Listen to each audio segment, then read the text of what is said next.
Comment réagir face à mon échec au concours médecine dentisterie? Bonjour à toutes les étudiantes, bonjour à tous les étudiants. J'espère que vous vous portez au mieux, malgré que pour vous, le contexte aujourd'hui est probablement assez lourd suite à un échec justement au concours en médecine dentisterie. Alors si tu ne me connais pas encore, je suis Clémence, ta coach experte pour t'aider à réussir tes études. Et aujourd'hui, nous allons voir comment on peut affronter l'échec parce que malheureusement, comme tu le constates, eh bien cet échec peut arriver. Et l'idée, c'est que justement cet échec ne plombe pas toute la suite des études, mais que tu puisses te relever pour pouvoir simplement t'améliorer à l'avenir et réussir dans le futur, que ce soit le concours en médecine dentisterie ou tout simplement une autre voie. Alors si tu ne l'as pas déjà fait, je t'invite à cliquer juste ici en dessous, là, sur le bouton rouge afin de t'abonner à ma chaîne parce que dans 2 semaines, je te publierai un nouveau contenu toujours pour t'aider à réussir tes études, ton fameux concours en médecine dentisterie. Mais aussi, tu peux cliquer juste ici en dessous, là, dans le lien en descriptif de cette vidéo, de manière à prendre un rendez-vous avec moi. C'est un rendez-vous tout à fait gratuit que je mets à ta disposition dans le but de te soutenir, de te réaiguiller, d'accueillir aussi ta douleur, tes difficultés et te permettre ainsi de repartir du bon pied pour tout simplement le prochain épisode que je te souhaite plein de succès. Alors, comment je vois ton problème aujourd'hui? Eh bien, tout simplement, tu as donné une quantité d'efforts, une quantité de sacrifices, etc. Pendant que certains s'amusaient, toi, tu as passé ton temps à étudier et malgré que tu te sois sacrifié, malgré que tu te sois donné, malgré que tu te sois investi, tu constates que tout ça, ça n'a servi à rien. Alors, je ne vais pas dire à rien, mais en tout cas, toi, tu vas le vivre comme ça n'a servi à rien parce que simplement, l'issue de ce que tu as tenté a été l'échec, d'accord? Et donc, tu te dis que tu as donné tout ce temps, toute cette énergie et peut-être même qu'autour de toi, tu vois des gens qui ont mieux réussi que toi, qui sont mieux sortis alors qu'ils ont l'air ou qu'ils disent avoir bossé moins que toi et tu trouves que c'est pas juste. Alors, en plus de cette injustice que tu pourrais ressentir, peut-être même de la jalousie, même si c'est difficilement admissible, mais voilà, oui, en soi, tu aurais le droit d'être jaloux de quelqu'un qui a réussi en investissant moins que toi, si toi tu as raté. Enfin, je veux dire, c'est une émotion qui est humaine, mais à part cette jalousie, tu peux tout simplement te sentir en colère par rapport à la situation. Tu peux sentir que c'est super injuste, te sentir démoli, te sentir triste. Voilà, si en plus de ça, c'était la dernière opportunité pour toi, eh ben voilà, tu dois faire une croix sur un rêve que tu avais, donc c'est quelque chose de très difficile et donc tu ressens plein d'émotions. Et par rapport à toutes ces émotions que tu ressens, eh bien les conséquences de ça, déjà, c'est que tu vas pouvoir probablement te juger toi-même, tu vas te blâmer, tu vas te dire que tu étais nul, que tu étais bête, que tu n'as pas fait assez ce qu'il fallait, que tu vas être très agressif envers toi-même, tu vas vraiment te condamner, te blâmer, ça va être un moment assez difficile parce que voilà, tu t'en veux de ne pas être parvenu à ce que d'autres ont réussi et tu te dis que voilà, ça te dérange que certains y soient arrivés et que toi tu n'en aies pas été capable. Donc voilà, tu vas beaucoup te blâmer, tu vas beaucoup t'attaquer. En plus de ça, peut se poser aussi la question de l'orientation ou de la réorientation. Voilà, si c'était la dernière tentative, tu dois probablement faire un choix, peut-être même un choix dans un laps de temps assez restreint. Et faire un choix dans un laps de temps court, c'est difficile parce qu'évidemment, tu n'as pas envie de te planter. Si tu as déjà raté une première fois, tu n'as pas envie comme ça de passer des mois, des années à tâtonner avant de trouver vraiment ce qui te convient. Donc, c'est quelque chose de difficile. Et en plus de ça, dans les difficultés supplémentaires qui peuvent aussi avoir lieu, eh bien, si ton entourage n'est pas assez bienveillant par rapport à toi, alors souvent, les premières personnes accusatrices, ce sont les parents, parce que quand même, ils payent les études, ils ont forcément envie de ta réussite, et donc par rapport à leurs commentaires, en même temps, ils ont un petit peu leur mot à dire aussi s'ils payent les études, mais malgré tout, c'est pas toujours très délicat. Et donc, potentiellement, tu as l'impression que tu dois rendre des comptes à tes parents, à ta famille, plus les réflexions de l'entourage qui s'y connaît ou pas, hein, d'accord, les réflexions, pourtant, c'était pas si difficile, le machin a réussi. Bon, voilà, c'est des choses que tu n'as pas forcément envie d'entendre, et donc, toutes ces remarques supplémentaires de l'entourage ou ces pressions sociétales, ça s'ajoute. Et donc voilà, c'est vraiment un peu la grosse catastrophe. Tu es plein d'émotions négatives, tu te sens pas bien et il y a tout ce contexte qui est là autour de toi. Alors, je vais te proposer bien évidemment des solutions pour te sentir mieux par rapport à ça, pour arriver à rebondir, d'accord, par rapport à cet échec. Mais avant de te proposer ces solutions, j'ai quand même envie de te dire aussi que par rapport à l'échec, je sais de quoi je parle. J'ai moi-même aussi raté une année. J'ai raté une année où j'ai beaucoup travaillé. Franchement, j'ai pas compté mes heures, j'ai pas compté mes efforts. Alors, on était beaucoup cette année-là à avoir une seconde session, mais à la fin de la seconde session, moi j'ai raté cette année-là et j'étais quasi une des seules. Les autres qui ont raté, c'est vraiment des gens qui n'ont absolument pas bossé de l'année, enfin qui se sont laissés aller et j'avais vraiment très mal de me dire que finalement j'étais un peu la seule parmi ceux qui ne se sont pas donnés, que tous les autres, même plein qui ont bossé beaucoup moins que moi, ils ont quand même réussi et donc je me sentais particulièrement nulle. J'ai aussi perdu un an, j'ai eu beaucoup de pression familiale par rapport à ça. Ça a vraiment été très difficile. Je me suis épuisée aussi par rapport à l'année que j'ai ratée. Donc ça aussi, recommencer une année alors que j'avais déjà bossé autant, c'était compliqué. Donc voilà, je sais absolument de quoi je parle. Et par rapport à mon échec aussi, j'en ai fait le bilan, j'ai appris beaucoup de choses de ça, je me suis formée aussi après en psycho, hein, je suis quasi diplômée en psycho. Donc voilà, je sais vraiment de quoi je parle, j'ai vraiment du recul là-dessus. J'ai beaucoup analysé la situation, la réussite aux études, etc. Et donc c'est pour te dire que je te parle en connaissance de cause. C'est pas, je suis pas quelqu'un qui va t'expliquer comment faire pour arrêter de fumer alors que j'ai jamais été fumeuse de ma vie, que j'ai jamais touché une cigarette et que donc je sais pas de quoi je parle. Si, dans ce cas-ci, je sais de quoi je parle, donc ne t'inquiète pas, tu peux vraiment te fier à ce que je te dis. Je suis vraiment en soutien total et en empathie par rapport à toi. Et comme tu le vois, je suis là ici aujourd'hui à en parler. Donc je suis une preuve vivante qu'on peut se remettre d'un échec. Maintenant que j'ai abordé avec toi les différentes émotions que tu peux ressentir, mais aussi tous les dommages collatéraux que ton échec peut amener sur toi, je vais te proposer maintenant 5 solutions. Mes 5 solutions pour te sentir mieux par rapport à ton échec et pour pouvoir faire face et rebondir. Première solution, accepter tes émotions et les laisser sortir. Deuxième solution, ne pas voir l'échec comme une fatalité. Troisième solution, assumer ton échec. Quatrième solution, analyser ton échec pour t'améliorer à l'avenir. Cinquième solution, voir l'échec comme un cadeau. Alors pour la première solution que je te propose, le fait d'accepter tes émotions et les laisser sortir, il faut savoir que les émotions, surtout quand elles sont négatives et violentes, eh bien si tu les gardes en interne, eh bien ça te fait du tort, ça te ronge, ça te fait du mal. Alors pour ça, je t'invite à te référencer à la citation de Jacques Salomé qui dit que tout ce que tu n'exprimes pas, tu l'imprimes, parce que je trouve ça hyper vrai. Il est vrai que si tu ne laisses pas sortir tout ce qui est négatif et toutes ces émotions qui sont fortes, eh bien c'est ton corps qui va les imprimer. Elles vont vraiment se mettre dans tout ton intérieur, dans tes cellules, dans ta chair, enfin vraiment partout. Et le fait de garder toutes ces choses négatives que tu vas ressasser, que tu vas ruminer, qui vont te ronger, qui vont vraiment te faire du tort, eh bien tout ça, ça peut amener à des maladies psychosomatiques. Il ne faut pas forcément aller jusqu'au cancer pour que ça se passe pas bien, mais à force d'accumuler trop de choses, eh bien c'est négatif. Alors on vit dans une société qui n'accepte pas beaucoup l'expression émotionnelle. Si tu cries trop fort, que tu t'exprimes un peu trop, on dit oh c'est quoi ça? Si un homme pleure, on va dire que ça ne va pas, mais un homme a tout à fait le droit de pleurer, un homme a le droit d'être triste. Enfin c'est vraiment, moi je trouve ça aberrant le fait qu'on puisse pas s'exprimer comme on devrait le faire. Et donc tout simplement, si tu te sens triste, que tu te sens en colère, que tu te sens jaloux, que tu te sens vraiment pas bien avec ça, eh bien oui, tu as le droit de l'exprimer. Alors peut-être ne l'exprime pas avec n'importe qui, dans n'importe quelle circonstance, parce que bien évidemment, si tu te sens par exemple jaloux de quelqu'un qui a réussi, que tu estimes non méritant par rapport à ce que toi tu as fait, va pas lui dire que toi tu méritais pas, sinon il va te rétorquer, ouais tu dis ça parce que tu es frustré et ça va pas aller. Mais en tout cas, essaye de dire et de communiquer ces émotions à quelqu'un qui peut les entendre. Et si tu te rends compte que personne dans ton entourage ne peut les entendre, eh bien simplement trouve-toi un endroit isolé, comme ce que je fais tout simplement ici. Tu te trouves un endroit isolé, tu exprimes tes émotions. Et d'exprimer tes émotions de manière isolée, eh bien au moins tu peux y aller, tu peux crier, tu peux pleurer, tu peux hurler, tu peux faire tout ce que tu veux, tu peux aller taper dans un bout de bois, enfin vraiment tu peux y aller franco. Et personne ne le saura, il n'y a que toi face à toi-même, ça va te faire du bien de l'évacuer. Tu peux l'évacuer par le sport, tu peux l'évacuer par l'art. On parle de l'art-thérapie dans ce cas-là. Et alors ce que tu peux faire aussi, c'est que tu peux les écrire, que ce soit manuscritement en le brûlant après, parce que le fait de brûler, c'est aussi un pouvoir purificateur et libérateur.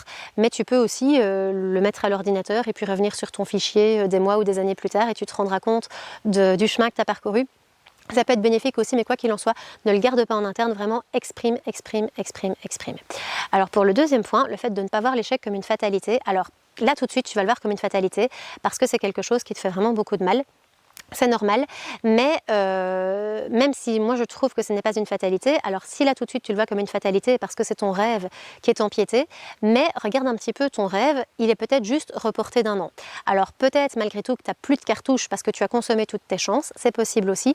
Dans ce cas-là, tu vas devoir te réorienter. Alors ce que tu pourrais voir aujourd'hui comme un plan B, même si c'est difficile d'imaginer le plan B, eh bien un plan B bien construit, bien mûri, bien positivé, eh bien un plan B peut tout à fait redevenir un très beau plan A que après tu seras très fier d'avoir accompli. Alors pour ça, si tu ne l'as pas encore fait, tu peux vraiment t'inscrire juste ici en dessous, là sur le lien pour prendre un rendez-vous. Comme je te l'ai dit, c'est gratuit.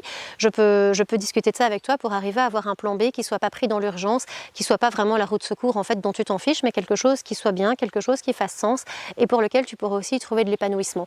Et tu verras qu'à force du temps, si tu avances dans cette direction-là, ben finalement tu y verras des avantages, tu verras l'intérêt que ça a et finalement tu te rendras compte, ben tiens au fait, finalement c'est pas si mal que ça me plaît bien. Je m'en sors là-dedans, ça me plaît, j'aime bien. C'est aussi une autre manière de voir les choses. Donc voilà, ce plan B peut être quelque chose de tout à fait positif, voire salvateur, si au final tu t'es un peu acharné dans une voie qui n'était pas vraiment la tienne. Et voilà, ça peut être aussi une très bonne solution. Alors quand je dis qu'il faut relativiser l'échec, je te parle surtout de le relativiser par rapport à tout ce qui se passe dans le monde et dans la vie. Pense un petit peu à tous les drames qui peuvent arriver, pense aux personnes qui peuvent mourir, à la santé qui peut être très compliquée, à la violence, au viol, aux enfants qui sont battus, aux migrants, aux pays en guerre où les gens attendent juste de se recevoir une bombe sur la tête. Enfin, très franchement, tu es ici en Belgique, tu as la chance de faire des études, même si tu as raté ici, probablement que tu as la chance de pouvoir retenter autre chose. Enfin, on est vraiment concrètement le cul dans le beurre en Belgique, même s'il y a des choses qui ne peuvent pas toujours bien se passer à bien des points. Enfin, très franchement, on est vraiment dans une région du monde très très favorisée. Donc, n'oublie quand même pas ça, d'accord? Par rapport à toute la misère humaine que tu peux avoir, même en Belgique, hein, d'accord? Et ailleurs dans le monde, très sincèrement... Pense à l'observer aussi. Alors, l'échec, il est aussi à recontextualiser par rapport à ta vie. Je m'explique, ta vie, même si tu as une sphère ici qui est estudiantine, tu n'es pas qu'un étudiant comme une machine qui doit réussir des examens. Tu es aussi un fils, une fille, un ami, une amie, un petit copain, une petite copine, un frère, une sœur. Tu peux être un confident pour quelqu'un, un animateur scout, un entraîneur sportif, un bon sportif, un artiste. Tu peux vraiment avoir plein de facettes de ta vie. Et donc, même si tu es en échec ici pour un domaine à l'université, ça ne veut pas dire que toute ta vie est égale à un échec. Tu restes une personne avec des qualités, même si tu as des défauts. Tu restes quelqu'un de bien. Tu n'es pas une sous-merde parce que tu es raté dans un domaine de la vie. Et même pour ce domaine de la vie, en admettant que tu considères qu'au niveau universitaire, t'es juste une merde, si c'est la vision que tu as de toi-même, même si c'est pas celle que je défends, même si tu te vois comme ça, pense que c'est juste le milieu universitaire, et je précise même, c'est le milieu universitaire, là, maintenant, aujourd'hui. Peut-être que dans 6 mois, 1 an, tu auras des réussites aussi au milieu universitaire, et donc tu ne seras pas que égal à un échec, et je précise même que l'échec, c'est pas toi, l'échec, c'est ce que tu as fait, et que tu n'as peut-être pas fait correctement, mais toi, en tant que personne, tu restes quelqu'un de bien, fondamentalement, bien évidemment. Et puis aussi, par rapport à cette non-fatalité, il faut remettre aussi en place un peu le contexte sociétal. On est dans une société où on n'accepte pas l'erreur, on n'accepte pas le ralentissement, on n'accepte pas le fait que ça puisse ne pas bien se passer du premier coup. C'est un problème de la société qui n'accepte pas ça et on se laisse fort influencer. Mais à un moment, il faut accepter qu'on n'est pas des robots, on n'est pas des machines et que oui, on a le droit à trébucher, on a le droit à avoir fait des erreurs. Enfin voilà, ça fait partie de la vie, même si ces erreurs peuvent coûter cher parce que l'université coûte cher, c'est clair. Mais malgré tout, voilà, ça peut être tout simplement ça peut être une erreur et tout le monde dans la société fait des erreurs, donc tu n'es pas plus à blâmer qu'un autre. Sauf si tu as vraiment fait l'andouille, que tu n'as vraiment rien foutu, que tu t'es pas investi, là ok. Mais pour le reste, apprends, si la société est trop dure avec toi, apprends-toi aussi à montrer un peu à la société que voilà, que tu as les épaules sur terre et que tu as essayé de faire les choses correctement, voilà, tu l'as pas fait, mais que tu vas te reprendre en main et en rien, la vision que la société pourra avoir de toi ne doit affecter la vision que toi, tu dois avoir par rapport à toi-même. Tu dois être honnête avec toi-même et tu peux donc accepter ces différentes faiblesses si elles ont eu lieu. Alors, pour le 3e point, le fait d'assumer ton échec, c'est simplement ne pas, entre guillemets, t'en défendre et te trouver des excuses et des justifications, c'est vraiment le voir en face, ne pas le minimiser, ne pas le nier, le fait simplement de le dire, de l'assumer, et donc, si tu l'assumes, c'est pas aller le mettre sur le dos de quelqu'un. Au final, c'est toi qui étais derrière ta copie, c'est toi qui as répondu, c'est toi qui as étudié, c'est toi qui, d'accord? Même si le contexte autour de toi a pu avoir une influence, peut-être que tu as été influencé par des remarques négatives qu'on a pu te dire par rapport à des choses pas sympas, où on t'a dit de toute façon tu n'y arriveras pas, peut-être que ça t'a fortement influencé, mais au final, c'est toi qui as fait des erreurs de choix, c'est toi qui as fait des erreurs stratégiques, c'est toi qui n'as pas fait ce que tu devais faire, pas suffisamment correctement. Et donc au final, c'est quand même ta responsabilité à toi. Alors si tu t'es fort laissé influencer par les autres, c'est peut-être aussi que tu n'as pas assez confiance en toi et donc c'est quelque chose que tu dois travailler. Et si tu estimes que l'échec c'est la faute de l'école qui t'a pas bien préparé, la faute du prof ou quoi, si l'école t'a pas bien préparé, c'est aussi de ta responsabilité de prendre des cours particuliers, d'apprendre par toi-même, de te renseigner, de suivre des trucs sur internet. Aujourd'hui sur YouTube, il y a absolument de tout, des tutoriels dans tous les sens, même sans dépenser 1 euro, tu as tout à fait accès à une base de données absolument gigantesque d'informations et de choses qui peuvent te permettre de t'améliorer. Donc, et tout ça de manière tout à fait gratuite, demander de l'aide à quelqu'un, à un ami ou quoi, tu as vraiment toutes les possibilités, donc c'est à toi de les saisir.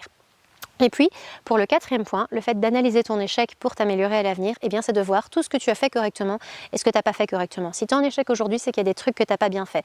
Alors, tu as peut-être voulu bien faire, mais tu as fait des erreurs. Peut-être que tu as trop étudié, tu t'es trop épuisé, tu étais trop fatigué, tu n'as pas su surmonter ta fatigue. Tu n'as pas étudié les bonnes choses, tu t'es trop investi sur certains trucs et pas assez sur d'autres. Tu n'as pas su faire face à la stratégie de l'examen. L'examen, si c'était un QCM par exemple, comme c'est le cas pour le concours en médecine dentisterie, tu as mal dosé la stratégie du QCM. Tu as trop répondu, tu n'as pas assez répondu. C'est vraiment toutes des choses qu'il faut voir en face et qui font partie des causes possibles de ton échec. Et donc, à toi d'en faire le bilan, à toi de toutes les noter, à toi de prendre du recul là-dessus, et tout ce que tu n'as pas fait correctement, eh bien, tu dois en tirer les leçons. Tu ne dois pas le voir comme un échec, mais tu dois le voir comme une leçon. Et puis, enfin, Einstein disait que la vraie folie, c'était le fait d'espérer des résultats différents en faisant toujours les mêmes actions. Si tu fais toujours les mêmes actions et que tu étudies toujours de la même manière, eh bien, si tu es en échec et que ça ne fonctionne pas, c'est vraiment de la folie de continuer de le faire comme ça.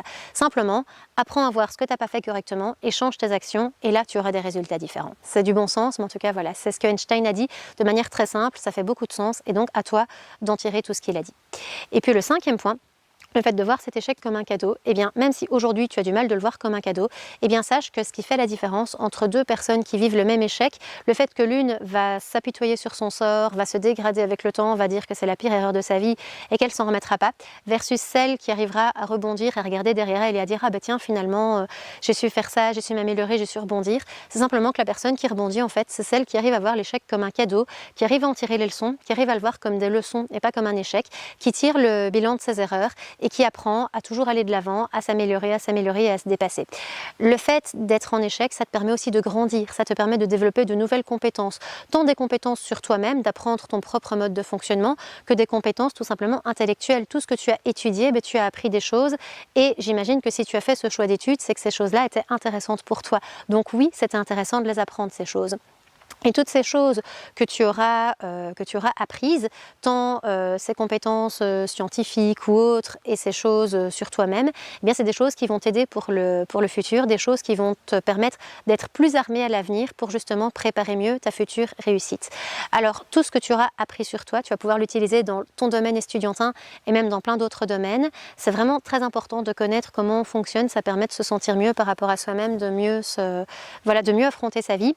Ça permet aussi d'apprendre l'humilité, le fait d'être en échec, tu te rendras compte que tu n'es pas un Dieu tout-puissant, toi aussi tu as tes failles, toi aussi tu dois t'améliorer. Ça va te permettre de développer une certaine créativité pour trouver les solutions, pour arriver à rebondir, tu vas devoir être créatif, tu vas te remettre en question, et aussi tu vas pouvoir te permettre à travers tout ça d'avoir une certaine progression, d'avoir une certaine évolution, et surtout l'échec, ça va surtout te permettre de mieux réussir.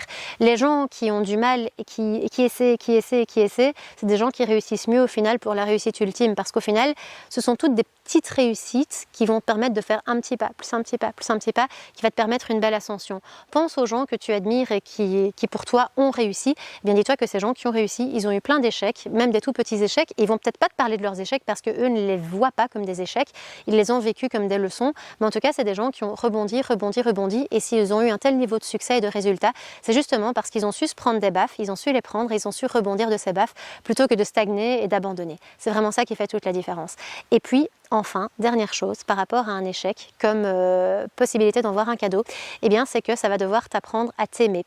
Je dis ça pourquoi? Parce que si tu te sens aussi vulnérable et aussi démoli par rapport à ton échec, peut-être que tu ne t'accordes pas assez de valeur, assez de crédit, peut-être que tu es trop dur avec toi-même, que tu te juges, et si tu te comportes comme ça, eh bien tu vas devoir apprendre à être plus doux envers toi-même, et à devoir vraiment mieux te comporter, à pouvoir apprendre l'indulgence et à faire un travail sur toi-même pour plus t'accepter et être une meilleure version de toi-même. Nous voici déjà à la fin de cette vidéo.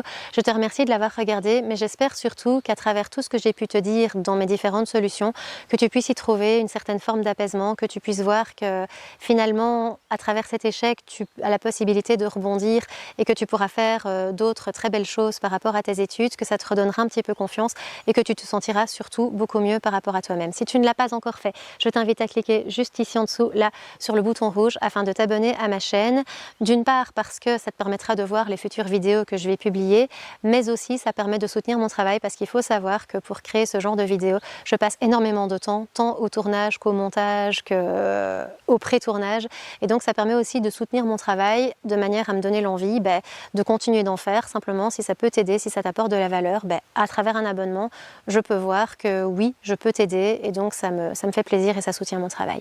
Alors si tu ne l'as pas encore fait non plus, tu peux cliquer juste ici en dessous, là, sur le lien, afin de t'inscrire pour un prochain rendez-vous gratuit avec moi, on peut faire le bilan par rapport à ton échec, on peut discuter de ton plan B s'il faut le voir, discuter de tes émotions, je peux être vraiment une oreille attentive et je peux être là pour t'écouter et j'espère qu'à travers cette écoute que je peux te donner, que tu te sentiras mieux pour bien repartir, pouvoir te relancer comme ça dans ta voie actuelle ou dans une nouvelle voie et ainsi trouver un métier qui fasse sens pour toi, dans lequel tu contribues, que tu apportes ainsi de la valeur toi aussi au monde et que tu te sentes bien et épanoui dans ton futur métier. Voilà, j'en ai fini avec cette vidéo. Encore une fois, je te remercie de l'avoir écoutée et je te dis à très bientôt. Ciao!